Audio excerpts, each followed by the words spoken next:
Look at 62 verse 9. Surely men of low degree are vanity. Well, it's going to cover all of them. Men are low degree. The ones down in the gutter, they're low degree. And men of high degree are a lie. You talk about what an assessment that God puts on man. A man that's a high degree, doctor's degree, master's degree, people high up in society, they're but just a bunch of liars. They're a lie. To be laid in the balances, they are altogether lighter than vanity. You take a scale and you put vanity, nothing on one side, and you put them on the other side, and they're lighter than nothing. What a thing for God to say about man. But he's going to come down here and pay for all your wrongdoing, and he's going to right every wrong that's ever was made. You talk about a God here that we ought to be paying attention to him and ought to be serving him in a sense of, just like we saw earlier, you can go do work for the Lord and all that, but wait. Build your relationship with the Lord. Go hang out with him. And you want to be more like Jesus? Go hang out with him. I'll tell you what, you'll start dressing like him. You'll start talking like him. You'll start acting like him if you hang out with him enough. If you find yourself where you're falling short of who he is, you ain't hung out with him long enough. That'd be the main cause, main problem right there. Look at 88, verse 3.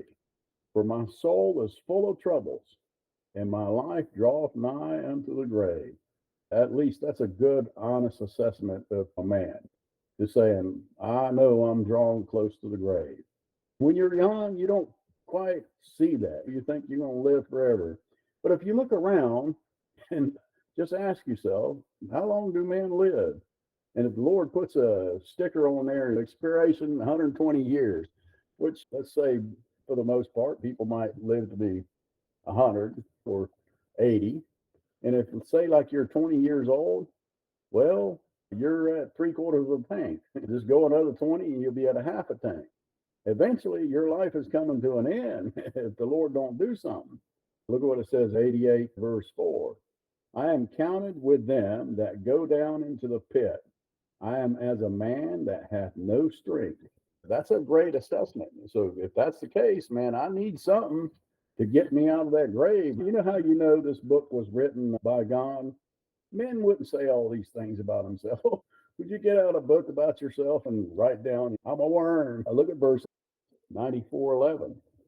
The Lord knoweth the thoughts of man, that they are vanity. The thoughts of man are vanity. In your natural state, before you're born again, your thoughts are vanity. They mean absolutely nothing. They're not going to add one thing to God's kingdom.